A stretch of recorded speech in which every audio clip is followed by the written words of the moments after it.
नमस्कार विद्यार्थी मित्रांनो, बिलाने सरांच्या यूट्यूब चॅनलमध्ये आपलं सर्वांचं सहर्ष स्वागत। आज गणित भाग 2 मधील चॅप्टर नंबर 1 प्रकरण पहिले भूमितीतील मूलभूत संबोध या प्रकरणाचा आपण अभ्यास करणार आहोत। यामध्ये सराव संच 1 मध्ये आपल्याला उदाहरण क्रमांक 1 दिलेला आहे। पुढे दिलेल्या संख्या रेषेच्या आधारे पुढील अंतर काढा। आता बघा, संख्या रेषा आपल्याला दिलेली आहे आणि त्या संख्या रेषेवर distance from B to E आपल्याला फाइंड आउट करायचा आहे। मग बघा, बी हा पॉइंट इथं आपल्याला दिलेला आहे आणि ई हा पॉइंट इथं दिलेला आहे। हे बी आणि ई या दोन्ही बिंदूचे निर्देशक आपण लिहायचे। बघा, आन्सर फॉर फर्स्ट क्वेश्चन, बिंदू बी चा निर्देशक, बिंदू बी चा निर्देशक, that is coordinate of point B, okay, बरोबर 2 आहे। आणि बिंदू ई चा निर्देशक, बिंदू ई चा निर्देशक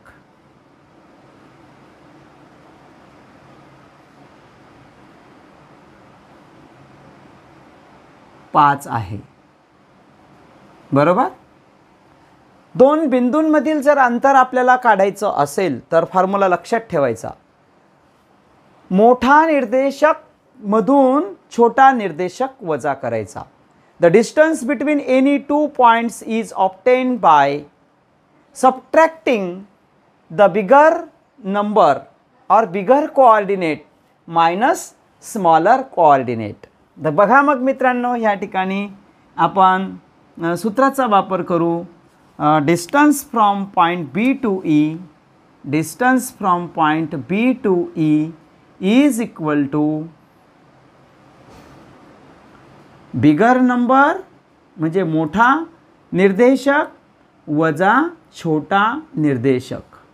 मग मोठा निर्देशक इथं कोणता आहे हे आधी ठरवायचं। 2 आणि 5 यांच्यामध्ये मोठा कोण आहे?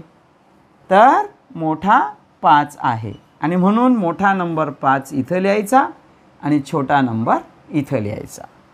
करा मित्रांनो subtraction. Distance from point B to E is equal to 5 - 2 म्हणजेच किती मित्रांनो? 3। फायनल आन्सर आपण लिहिणार distance from point B to E, distance from point B to E is equal to 3। इतकं सोपं आहे मित्रांनो, ओके। आता एक्झाम्पल नंबर 1 मधील सब क्वेश्चन 2 चा आपण आन्सर काढणार। डिस्टन्स फ्रॉम जे टू ए। आता बघा, या ठिकाणी आपल्याला जे पॉइंट दिलेला आहे आणि ह्या ठिकाणी आपल्याला ए पॉइंट दिलेला आहे। आता बिंदू जे चा निर्देशक, बिंदू जे चा निर्देशक आहे -2 वजा 2 आणि बिंदू ए चा निर्देशक आहे 1। ए म्हणूया, या ठिकाणी ए चा निर्देशक ए आहे म्हणून ए चा निर्देशक आहे 1, ओके। आता या दोन्ही नंबर्समध्ये कोणता नंबर मोठा आहे ते लिहायचं मित्रांनो। कोण मोठा आहे? तर 1 मोठा आहे, बरोबर। आणि मग distance from J to A is equal to bigger number minus smaller number, that is मोठा निर्देशक वजा छोटा निर्देशक। मग मोठा निर्देशक आहे आपल्याकडे 1 आणि छोटा निर्देशक आहे आपल्याकडे -2 वजा 2। आता सिम्प्लिफिकेशन आहे मित्रांनो, मायनस मायनस प्लस, ऋण ऋण धन, म्हणजेच आपल्याला डिस्टन्स फ्रॉम जे टू ए चा मिळाला 1 + 2 म्हणजेच 1 + 2 म्हणजेच 3। समजलं मित्रांनो?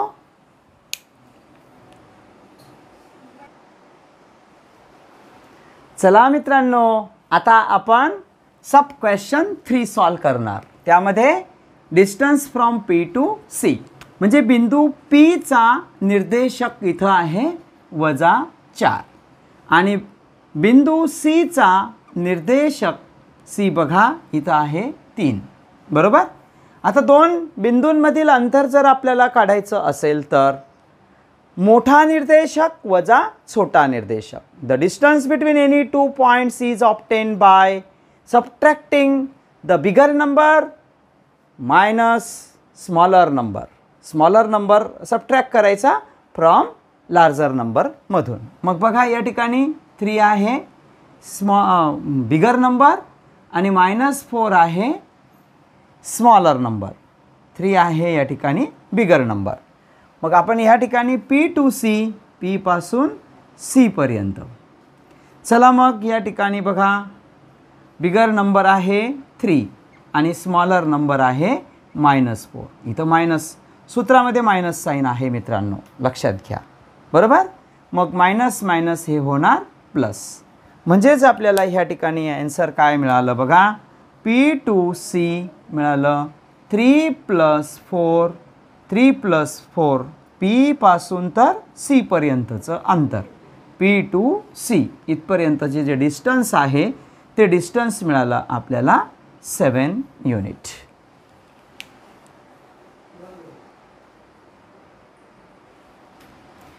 चला मित्रांनो आता एक्झाम्पल नंबर 4 उदाहरण क्रमांक 4 मधीलच. Distance from J to H. बघा आपला J पॉईंट या ठिकाणी दिलेला आहे आणि H पॉईंट त्याच्या जवळ आहे. म्हणून बिंदू J चा निर्देशक आहे -2 आणि बिंदू H चा निर्देशक आहे -1. बरोबर. दोन बिंदूंमधील अंतर जर आपल्याला काढायचं असेल तर मोठ्या निर्देशकातून छोटा निर्देशक वजा करायचा. The distance between any 2 points is obtain bye subtracting the smaller number from larger number. लक्षात ठेवायचं या ठिकाणी मोठा नंबर कोणता आहे बरं ओळखा. तर -1 हा मोठा नंबर आहे आणि म्हणून J to H डिस्टन्स आपल्याला काढायचं आहे. या ठिकाणी J पासून तर H पर्यंत. J to H इथं पण J to H, इथं सुद्धा J to H म्हणजे J पासून H पर्यंत. मग सगळ्यात मोठा कोऑर्डिनेट आहे -1. इथं सूत्रातला मायनस आहे आणि लहान नंबर आहे -2. ओके. आता सबट्रॅक्ट करायचं आहे मित्रांनो. मायनस मायनस प्लस होऊन जाते म्हणजे इथं आहे -1 हा +2. ओके. आता 2 मधून 1 गेला तर 1 म्हणून आपण या ठिकाणी लिहिणार 1. Distance from J to H is equal to 1.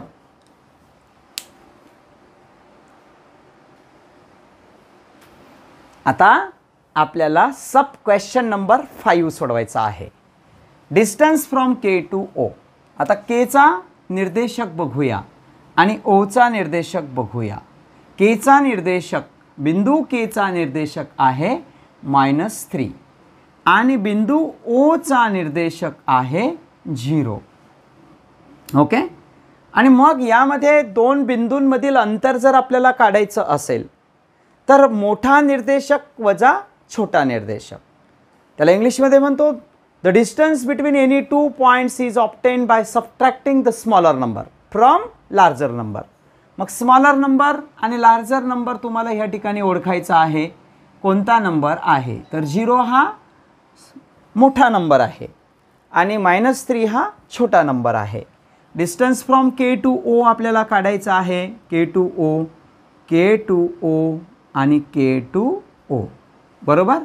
आता बिगर नंबर आहे 0 मायनस सूत्रातला आणि हा -3 as it is. Okay. 0 as it is minus minus काय झालं आपलं +3. 0 + 3 इज 3. Very simple. आता example number 6. Distance from O to E. O पासून तर E पर्यंतचं डिस्टन्स काढायचं आहे. म्हणून बिंदू O चा निर्देशक आपल्याला इथं 0 दिलेला आहे आणि बिंदू E चा निर्देशक आपल्याला 5 दिलेला आहे. यामध्ये लहान मोठेपणा ठरवा, कोण मोठा आहे आणि कोण छोटा आहे. तर 5 मोठा आहे. आता distance from point O to E, O to E distance आपल्याला फाइंड आउट करायचं आहे. बरोबर. मग बघा, मोठा निर्देशक 5 आहे आणि छोटा निर्देशक त्यामधून सबट्रॅक्ट करायचा आहे. The distance between any two points is obtained by subtracting the smaller number from larger number. बघा या ठिकाणी 5 - 0, 5मधून 0 गेला तर 5. समजतं आहे मित्रांनो, फार सोपं आहे. आता मित्रांनो example number 7, distance from P to J. P पासून जे पर्यंतचं डिस्टन्स आता आपल्याला फाइंड आउट करायचं आहे. बघूया, बिंदू पी चा निर्देशक आहे -4 आणि बिंदू जे चा निर्देशक आहे -2 आणि या दोन्ही पॉईंटमध्ये, दोन्ही निर्देशकांमध्ये कोण मोठा आहे ते आपल्याला ठरवायचं आहे. तर या ठिकाणी -2 हा मोठा आहे आणि म्हणून distance between any two points is obtained by subtracting the smaller number from larger number. मोठ्या नंबरमधून छोटा नंबर मायनस करायचा. मग मोठा नंबर आहे -2 आणि छोटा नंबर आहे -4. बरोबर मित्रांनो. आणि डिस्टन्स फ्रॉम पी टू जी काढायचा आहे, पी पासून तर जे पर्यंत. आता -2 आपला बरोबर ॲज इट इज आणि मायनस मायनस म्हणजे ऋण ऋण धन, म्हणजे इथं आपण धन लिहिणार आणि हा 4 जसाच्या तसा. आता 4 मधून 2 गेले तर 2. इतकं बेस्ट आहे मित्रांनो.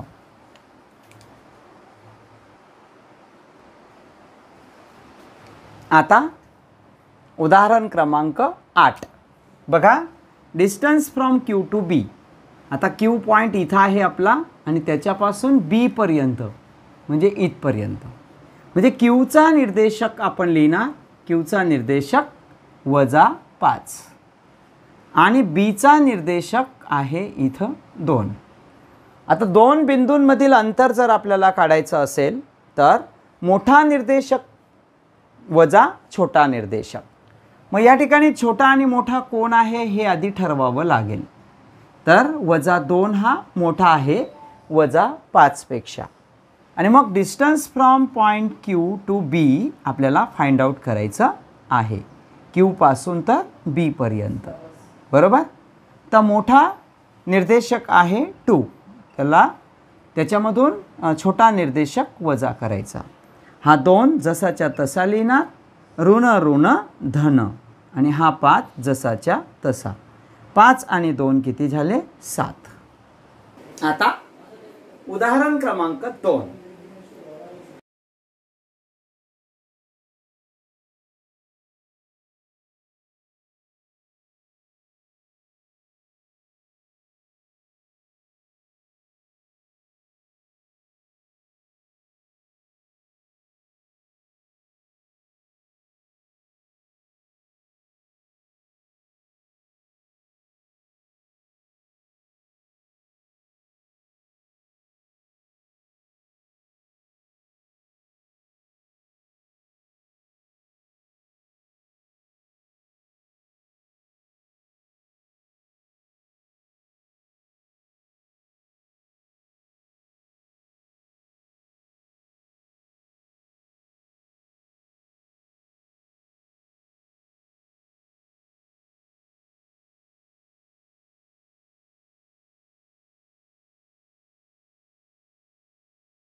आता आपण एक्झाम्पल नंबर 3ला सोडवणार.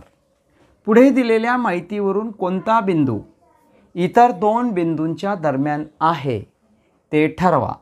दिलेले बिंदू एक रेषीय नसतील तर तसे लिहा. आता बघा मित्रांनो, या ठिकाणी आपल्याला गिव्हन म्हणजे दिलेली गोष्ट, दिलेले काय आहे बघा.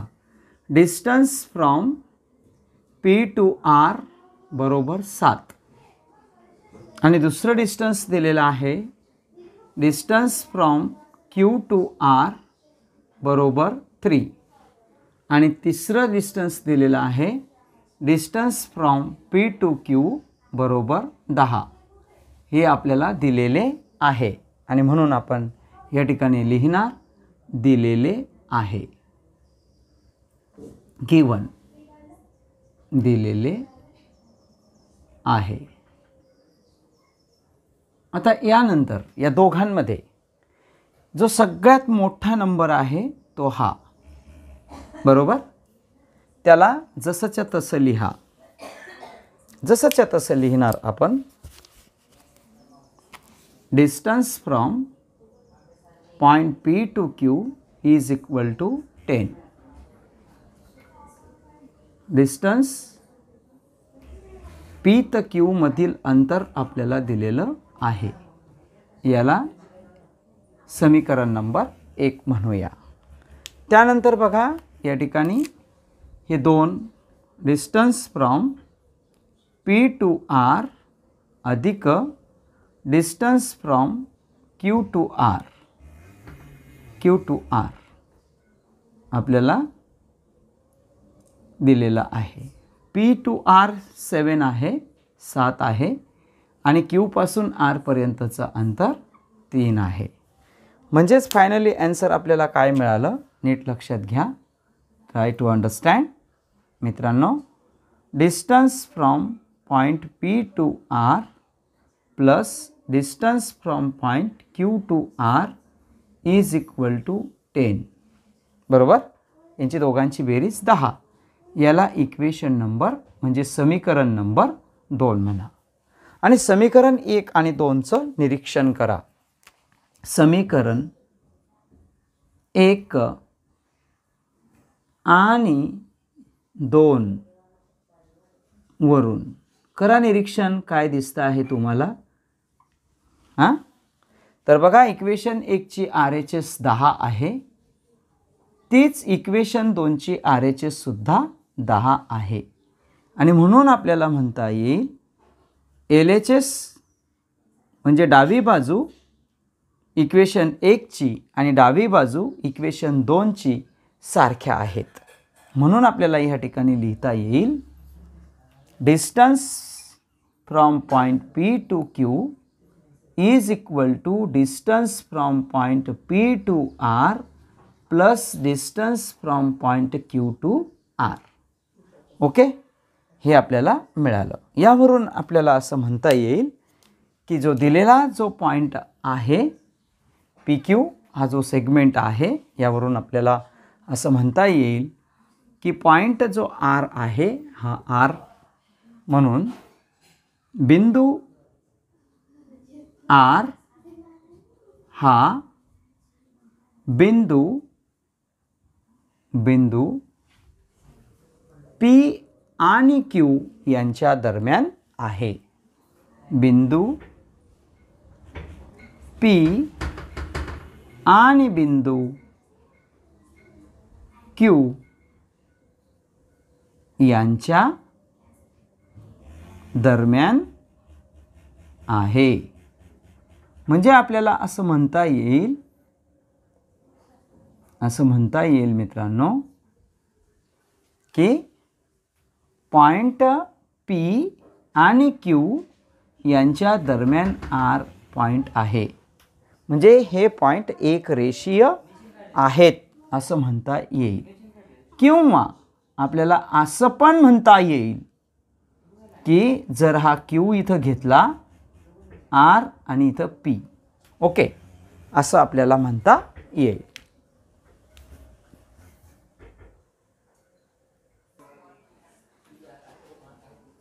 आता एक्झाम्पल नंबर सेकंड बघा, या ठिकाणी सगळ्यात मोठा नंबर कोणता आहे दिलेल्या गोष्टींमध्ये, तर RS, बरोबर. मग आपण याला इक्वेशन नंबर 1 देऊया. Distance from point R to S is equal to 8. याला आपण इक्वेशन नंबर म्हणजे समीकरण नंबर 1 देऊया. आणि त्यानंतर उरलेले जे 2 अंक आहेत, 2 सेगमेंट आहेत, त्यांची बेरीज करूया. Distance from S to T is equal S to T plus distance from R to T is equal to 6 plus 4. म्हणजेच या दोघांची जी सम आहे, distance from S to T plus distance from R to T is equal to 10. यालाच आपण समीकरण number 2 देऊया. आता यांचं ऑब्झर्वेशन करा तुम्ही समीकरण 1 आणि 2 वरून. ओके, तर 8 आणि 10 हे इक्वल नाहीत, म्हणून आपल्याला असं म्हणता येईल, हे कुठून लिहिलं आपण, समीकरण 1 व 2 वरून. समीकरण 1 व 2 वरून आपण असं लिहिलेलं आहे. याला आपण असं ब्रॅकेटमध्ये दाखवायचं. म्हणजेच आपल्याला असं लिहून घेता येईल की बघा, या दोन्ही इक्वेशन्सना आपल्याला असं लिहिता येईल, distance from point S to T plus distance from R to T is not equal to, okay, distance from R to S. आता R टू S ची जी व्हॅल्यू आहे ती 8 आहे. लागल्यास सर आपण इकडे 8 लिहूया आणि इकडे 10 लिहूया. ओके, कारण याची व्हॅल्यू ही 10 आहे आणि RS ची व्हॅल्यू 8 आहे, म्हणून नॉट इक्वल. म्हणून आपल्याला आता असं म्हणता येईल, की सगळ्यात मोठी जी बाजू आहे ती आहे आपली, सगळ्यात मोठी बाजू 8 आहे, बरोबर. म्हणजेच बिंदू R, तिसरा बिंदू आहे T. T हा बिंदू R व S, बिंदू R व बिंदू S यांच्या दरम्यान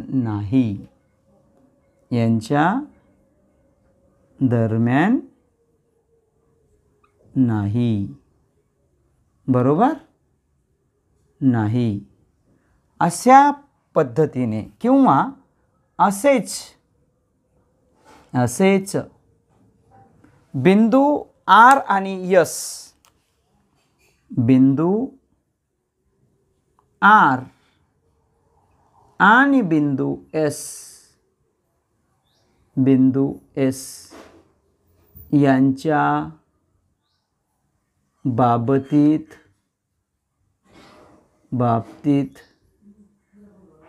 सुद्धा दाखवता येईल.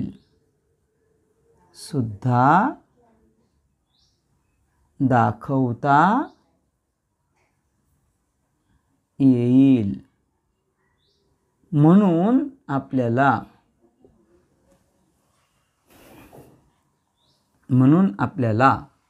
बिंदू R, S आणि T यापैकी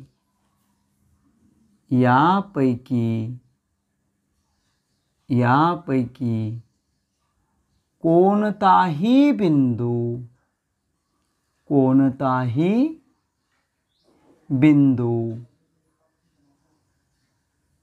कोणत्याही बिंदूच्या दरम्यान नाही, कोणत्याही बिंदूच्या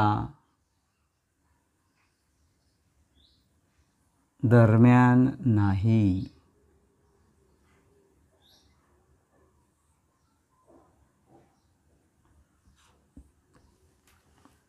हे तुम्हाला नीट लक्षात घ्यावं लागेल. ओके.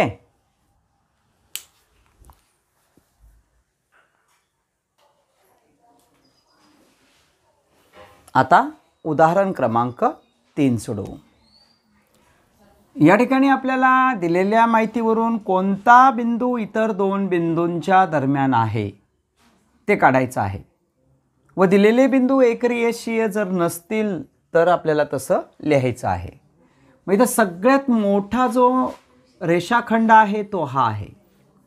मग तो डिस्टन्स फ्रॉम ए टू बी म्हणजे रेषाखंड ए बीची लांबी जी आहे ती 16 आपल्याला दिलेली आहे. याला आपण समीकरण नंबर 1 देऊया. उरलेले जे सेगमेंट्स आहेत त्या उरलेल्या सेगमेंटची ॲडिशन करूया. Distance from C to A plus distance from B to C is equal to, आता सी टू एचं डिस्टन्स आहे 9 प्लस बी टू सीचं डिस्टन्स आहे 7. तर यांची दोघांची ॲडिशन करून आपल्याला दुसरं एक समीकरण मिळेल. Distance from C to A plus distance from B to C is equal to 16. आता ऑब्झर्वेशन करा इक्वेशन नंबर फर्स्टचं आणि सेकंडचं म्हणजे समीकरण 1 आणि 2. समीकरण 1 आणि 2चं निरीक्षण केल्यावर आपल्याला बघा RHS 1ची 16 आहे आणि दुसऱ्या इक्वेशनची सुद्धा RHS 60 आहे. आणि म्हणून आपल्याला या ठिकाणी असं म्हणता येईल की distance from A to B is equal to distance from C to A plus distance from B to C. इतकं सोपं आहे मित्रांनो. आता जर असं प्रूव्ह केलं आपण कोणाचा आधार घेतला तर समीकरण 1 आणि 2 आणि म्हणून इथं रिझन देऊन टाकूया की समीकरण 1 व 2 वरून या दोन्ही समीकरणांचं ऑब्झर्वेशन करून आपल्याला हे उत्तर मिळालेलं आहे. मग बघा मित्रांनो आता आपल्याला ह्या ठिकाणी हे दोन्ही इक्वेशन यामध्ये सी पॉईंट रिपीट झालेला आहे. बघा प्लीज ट्राय टू अंडरस्टँड. म्हणून आपण असं म्हणूया की बिंदू सी हा बिंदू ए व बिंदू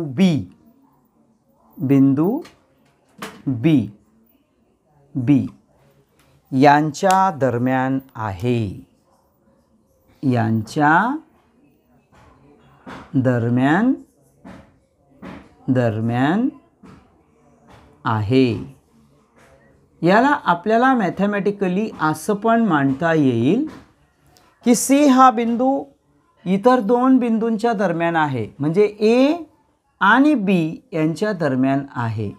और आपल्याला असं पण म्हणता येईल की सी हा बिंदू बी आणि ए यांच्या दरम्यान आहे. तर याला हे तुमचं अपेक्षित उत्तर आहे. आहे ना मित्रांनो सोपं.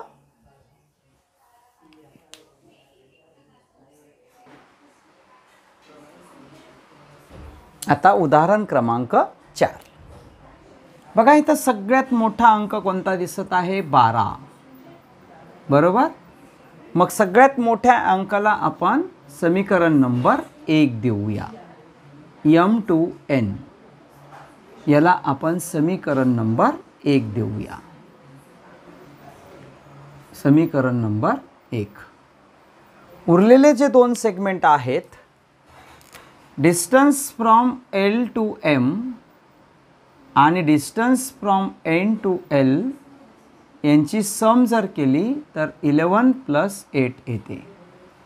फायनली आन्सर लिहिताना आपण काय लिहिणार distance from L to M plus distance from N to L is equal to 19.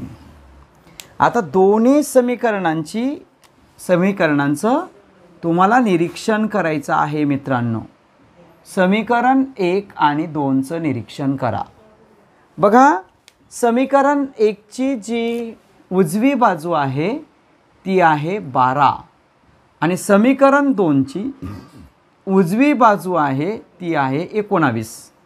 म्हणजे आपल्याला ह्या ठिकाणी असं म्हणता येईल की 12 बरोबर 19 नाही. कुठून घेतलं आपण हे? समीकरण 1 व 2 वरून. समीकरण 1 व 2 वरून आपल्याला हे लिहिता येईल. बरोबर. आणि म्हणूनच आपल्याला असं म्हणता येईल की समीकरण 1ची डावी बाजू distance from m to n is not equal to समीकरण 2ची डावी बाजू बघा distance from l to m plus distance from n to l अशा पद्धतीनं. बरोबर. मग जर ह्या दोन्ही इक्वेशनच्या डावी बाजू आणि उजवी बाजू इक्वल नाही तर आपल्याला असं म्हणता येईल. बघा रिपिटेशन एलची झालेली आहे म्हणून बिंदू यल हा बिंदू यम व यन बिंदू यम व बिंदू यम व बिंदू यन यांच्या दरम्यान नाही. ही गोष्ट लक्षात घ्या मित्रांनो, यांच्या दरम्यान नाही.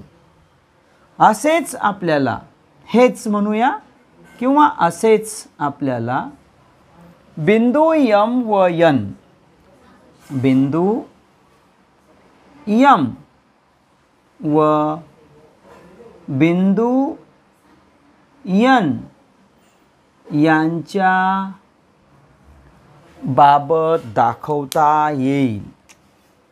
यांच्या बाबत दाखवता येईल. बरोबर.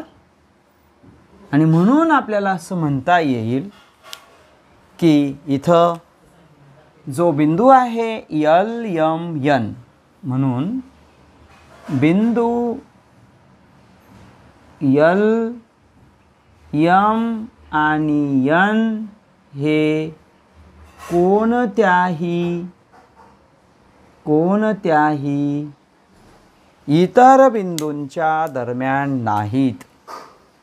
इतर दोन बिंदूंच्या दरम्यान नाहीत. इतकं सोपं आहे मित्रांनो. समजलं ना मित्रांनो? आहे ना सोपं?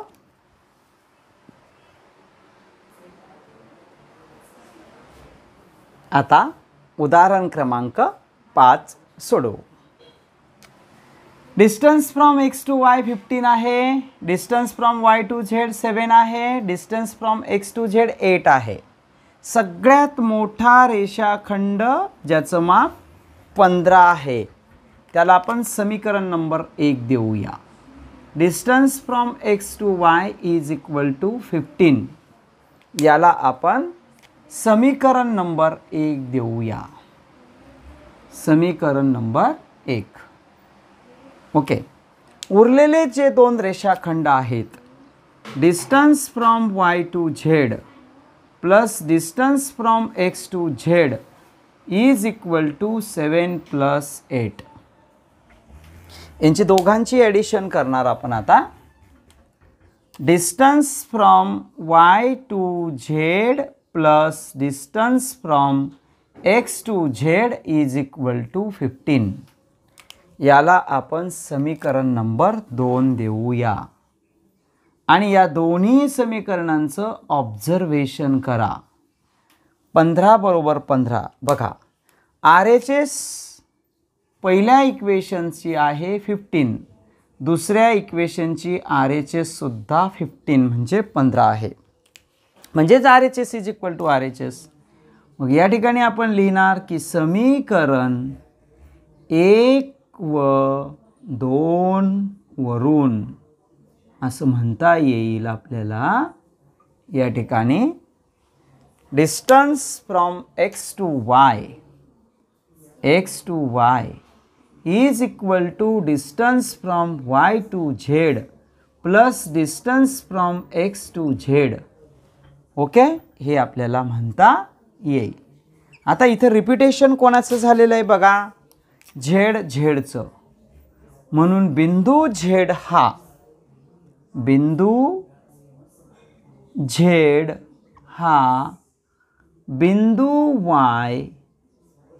बिंदू y व बिंदू x यांच्या दरम्यान आहे.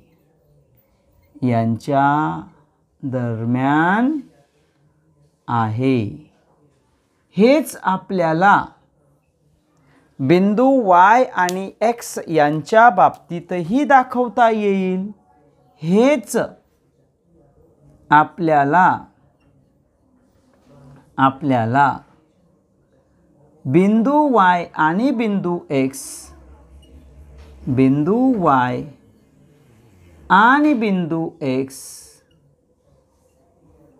यांच्या बाबतीत दाखवता येईल. म्हणून आपल्याला असं म्हणता येईल की हे तिन्ही बिंदू एकरेषीय आहेत. म्हणजेच काय की हा झेड बिंदू y आणि x यांच्या दरम्यान आहे किंवा झेड हा बिंदू x आणि y यांच्या दरम्यान आहे. हे फायनल आन्सर आपल्याला लिहिता येईल. आहे ना मित्रांनो सोपं? तर नीट समजून घ्या. ओके,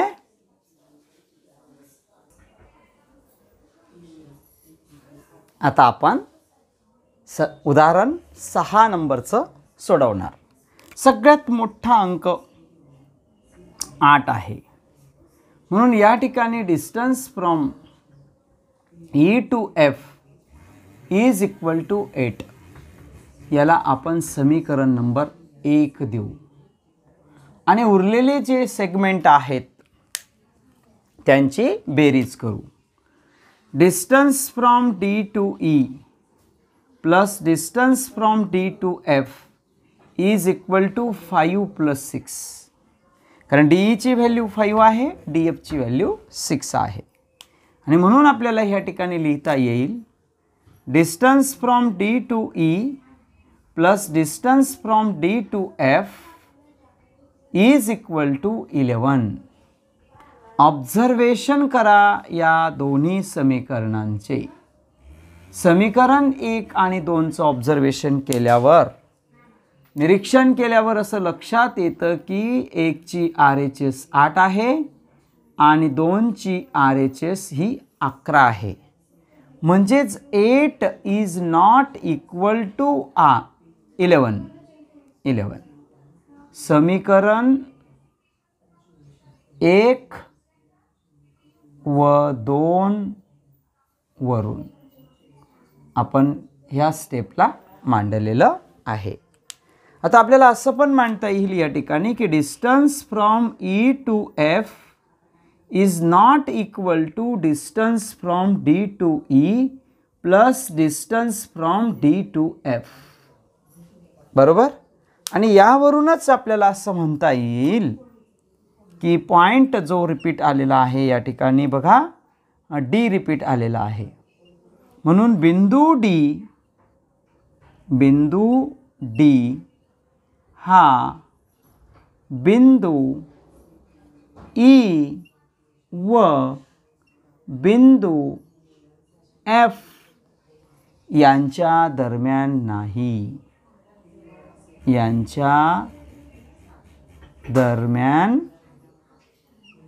नाही. लक्षात घ्या मित्रांनो. ओके, हेच आपल्याला बिंदू ई आणि बिंदू एफ यांचे देखील दाखवता येईल. हेच बिंदू ई व बिंदू एफ यांच्या बाबत दाखवता येईल.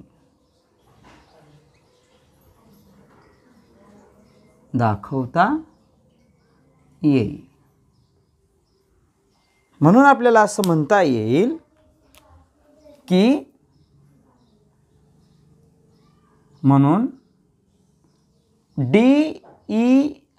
ई डी एफ बिंदू डी ई आणि एफ यांच्यापैकी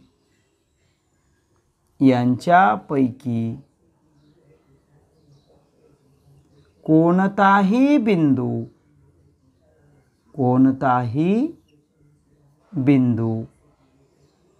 इतर दोन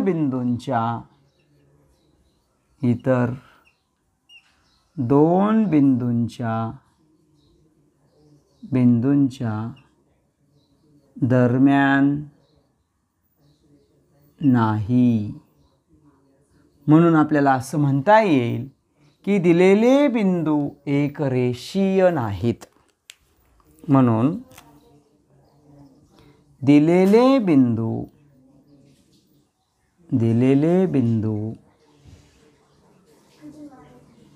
एकरेषीय नाहीत.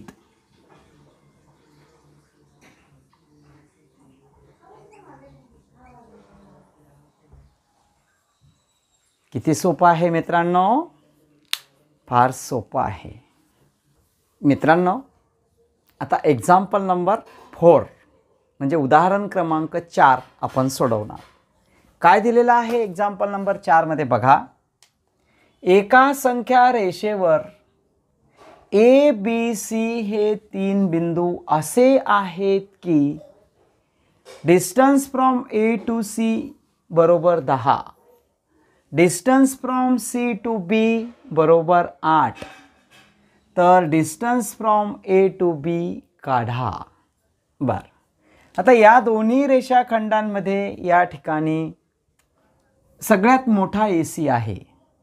आपण या ठिकाणी या सर्व पर्यायांचा विचार करा, म्हणजे या ठिकाणी 3 पर्याय येतील. पर्याय क्रमांक 1 आपण इथं घेणार, पर्याय क्रमांक 2 आपण इथं घेणार आणि पर्याय क्रमांक 3 इथं 2 घेणार, तिथं आपण पर्याय क्रमांक 3 घेणार. बघूया आता पर्याय क्रमांक 3. सिंपल. आता बघा, सगळ्यात मोठी बाजू इथं या दोघांमध्ये ए सी आहे. म्हणजे जर समजा आपण पॉईंट ए इथं घेतला आणि पॉईंट सी इथं घेतला, तर बी हा पॉईंट यांच्या दरम्यान राहील, म्हणजे इथं कुठंतरी राहील.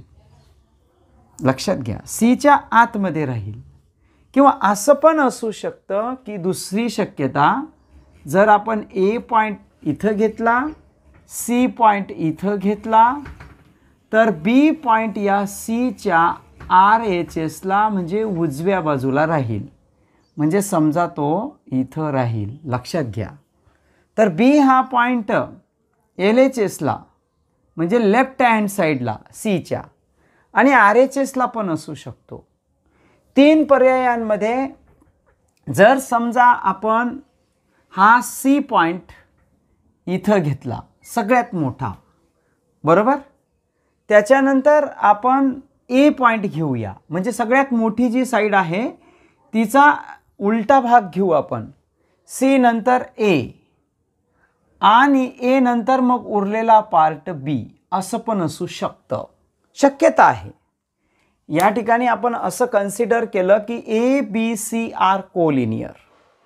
इथं A C B are collinear असं मानलेलं आहे, शक्यता पर्याय आहे, खरं आहे असं नाही. तर बघूया आपण या ठिकाणी A B C are collinear आहेत म्हणून आपल्याला या ठिकाणी असं लिहिता येईल की distance from point A to B plus distance from point B to C is equal to distance from point A to C. बरोबर. This segment plus this smaller segment we get bigger segment A C. ही गोष्ट लक्षात घ्या. Please try to understand. This is the formula.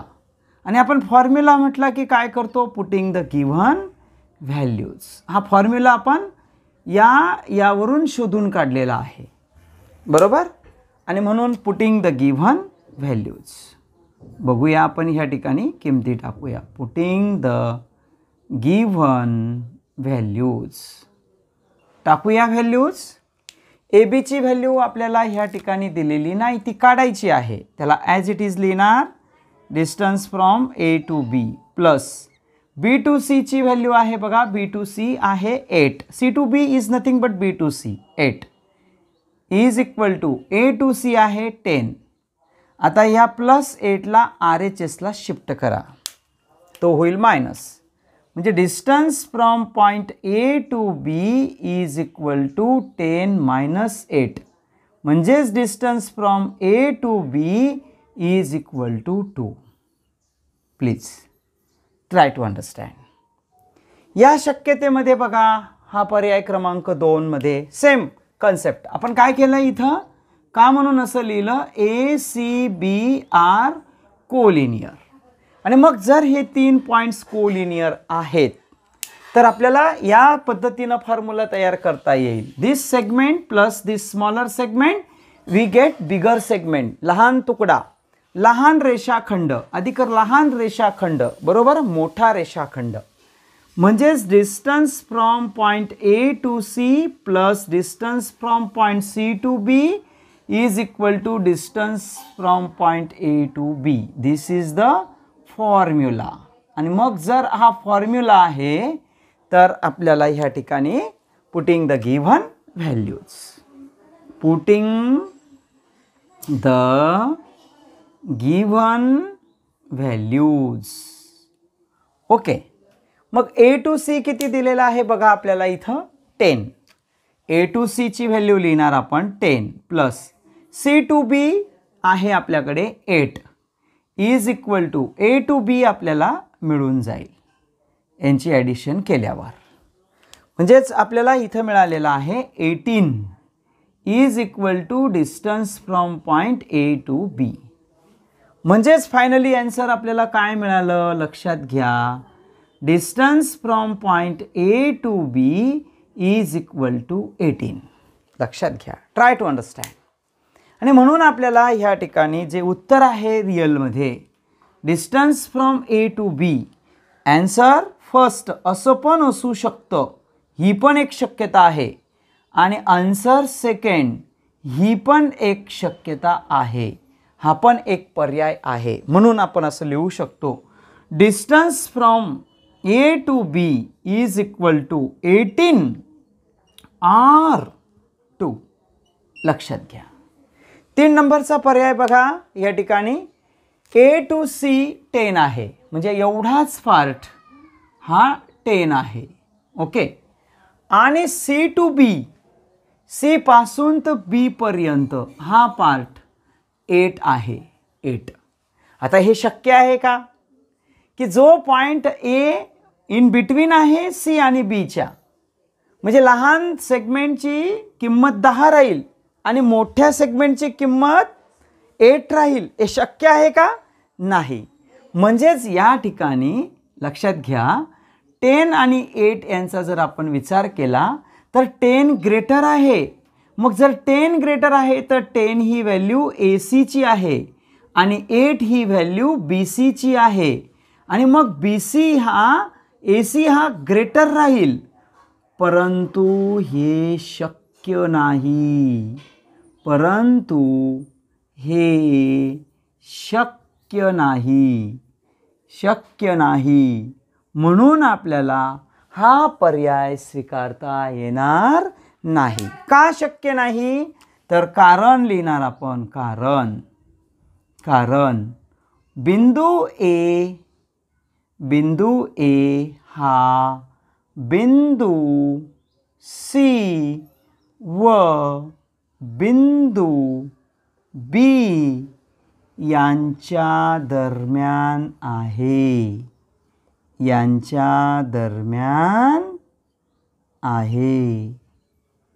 राहील मित्रांनो लक्षात? Okay. म्हणून हा पर्याय योग्य नाही. म्हणून CAB आर कोलिनियर हा पर्याय योग्य नाही. समजलं मित्रांनो? फार सोपं आहे. त्याचा नीट अभ्यास करा. अगदी सोपं आहे मित्रांनो.